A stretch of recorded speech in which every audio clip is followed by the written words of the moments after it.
Dewasa ini banyak banget teman-teman gua di luaran sana yang terjerat kasus pinjaman online cuy. Karena di HP mereka itu nggak cuma satu, dua, tiga, tapi bisa puluhan bahkan belasan aplikasi cuy langsung di HP mereka. Awalnya mereka menginstal aplikasi pinjaman online ini hanya iseng-iseng. Yang pertama ya karena syaratnya mudah. Lu cukup punya HP, lu ada KTP, dan lu punya nomor rekening. Selanjutnya lu tinggal selfie. Dalam waktu sekitar 10 menit, uang itu akan masuk ke dalam rekening lu cuy. Tapi yang bahayanya adalah selain bunga yang besar, biasanya pinjaman online ini juga tenornya itu cepat cuy. Ada yang 7 hari, ada yang 2 minggu, ada yang 1 bulan. Tapi ya rata-rata dari mereka itu hanya ingin membuat kita itu hancur cuy. Kenapa bisa gue bilang begitu? Lu simak videonya.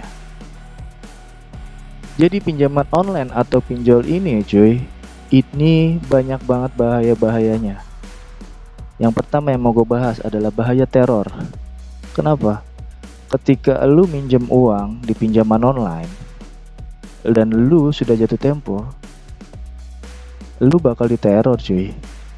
Baik yang teror by lisan maupun tulisan. Artinya lu biasanya akan ditelepon. Lu akan ditelepon baik itu ke telepon lu atau ke WA lu.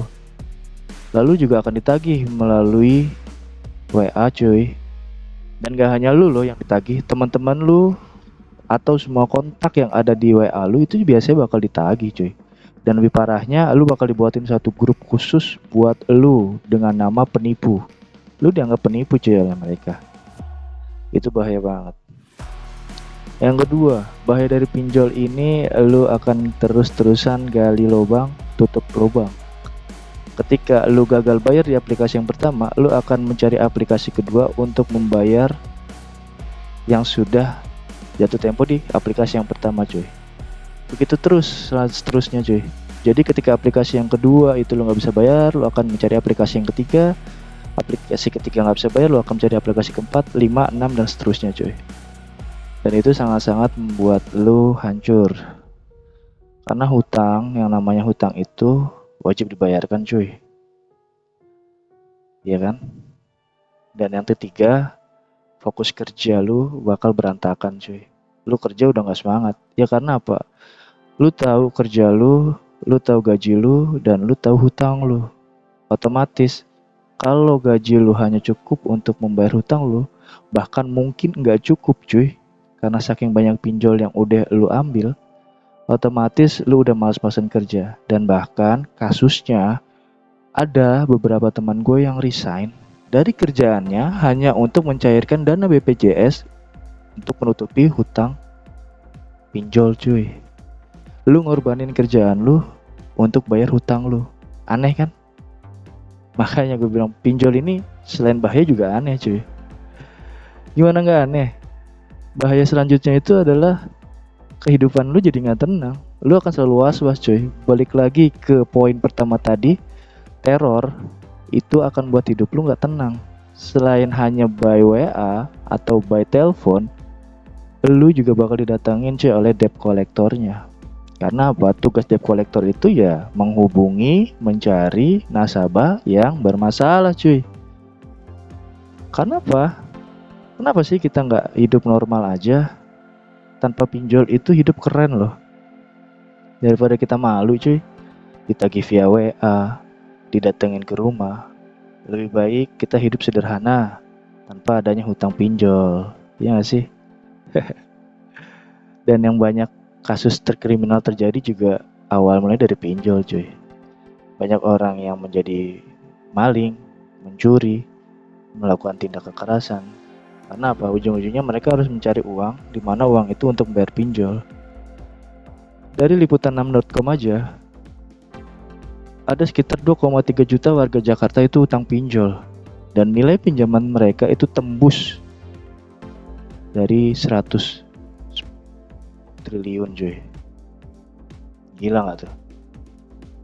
Derma pinjaman aktif itu mencapai 2,38 juta per April 2023.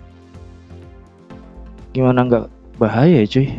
Berarti hampir 50% dari orang yang lo kenal mungkin sudah menjadi pengguna pinjol cuy. Karena apa? Ya tadi itu, dengan pengajuan yang relatif gampang tapi dengan pembayaran yang sangat-sangat susah. Lalu bahaya selanjutnya itu adalah tingginya angka bunuh diri cuy.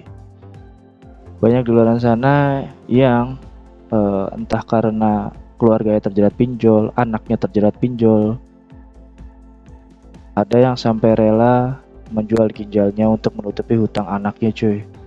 Bahkan anaknya sendiri juga sudah rela untuk kehilangan pekerjaannya, bahkan mencoba untuk bunuh diri hanya karena pinjol cuy. Udah dosa riba, ditambah juga dosa bunuh diri. Nauzubillah ya cuy. Mudah-mudahan kita nggak termasuk dalam golongan itu. Oke cuy. Jadi kalau di HP lu masih ada pinjol, baiknya lu bayar dan lu hapus aplikasinya dan stop. Gak usah lagi lu buka pinjol-pinjol cuy. Semudah apapun, segampang apapun, pinjol itu adalah hutang. Lebih baik sehari lu habisin 50.000 daripada sehari lu bisa dapat 500.000 tapi di lain hari lu harus membayar 1 juta. Ya kan cuy?